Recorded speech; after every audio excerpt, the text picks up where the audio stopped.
YCP వాళ్ళు హత్యా రాజకీయాలు చేసుండొచ్చు, గుండా రాజకీయాలు చేసుండొచ్చు, కక్ష రాజకీయాలు చేసుండొచ్చు, మేము కాదంటం లేదు.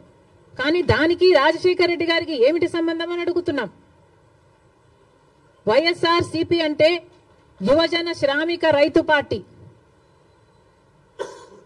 వైఎస్ రాజశేఖర రెడ్డి పార్టీ కాదది. వైసీపీలో రాజశేఖర రెడ్డి గారు లేరు, రాజశేఖర రెడ్డి గారి పథకాలు లేవు, రాజశేఖర రెడ్డి గారి ఆశయాలను నిలబెట్టే వాళ్ళు లేరు. మరి అలాంటప్పుడు రాజశేఖర రెడ్డి గారి విగ్రహాలను ఎందుకు పగలగొడుతున్నారో తెలుగుదేశం పార్టీ వాళ్ళు ఒకసారి ఆలోచించాలి.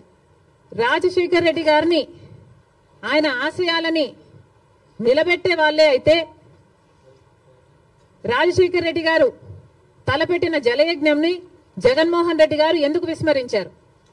రాజశేఖర రెడ్డి గారు తన ప్రాణం కంటే ఎక్కువ నేను ఇందుకోసమే పుట్టాను, జలయజ్ఞం కోసమే పుట్టాను అని రాజశేఖర రెడ్డి గారు అంతగా జలయజ్ఞం కోసం తప్పిస్తే, జగన్మోహన్ రెడ్డి గారు 6 నెలల్లో జలయజ్ఞం మొత్తం పూర్తి చేస్తానన్న జగన్మోహన్ రెడ్డి గారు కనీసం ఒక్క ప్రాజెక్టు కూడా ముట్టుకోలేదు.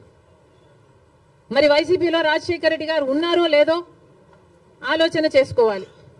రాజశేఖర రెడ్డి గారి ఎంతో ఇష్టమైన ఫీజు రీయింబర్స్మెంట్, ఇలాంటి పథకాలకు కూడా వైసీపీ ఈ రోజు వరకు కూడా అధికారంలోంచి దిగిపోయే రోజు వరకు కూడా 4,000 కోట్లు బాకీ పడింది. చిక్కీలకు, స్కూల్ యూనిఫాములకు, ఆఖరికి కోడిగుడ్లకు కూడా బిల్లులు కట్టలేదట. మరి అలాంటప్పుడు రాజశేఖర రెడ్డి గారి ఆశయాలను నిలబెట్టే పార్టీ వైసీపీ పార్టీ అని ఎందుకు అనుకుంటున్నారు? అది కాదు కాబట్టే ఈరోజు ప్రజలు వైసీపీకి అంత బుద్ధి చెప్పారు, గోతి తీసి పాతి పెట్టడం జరిగింది.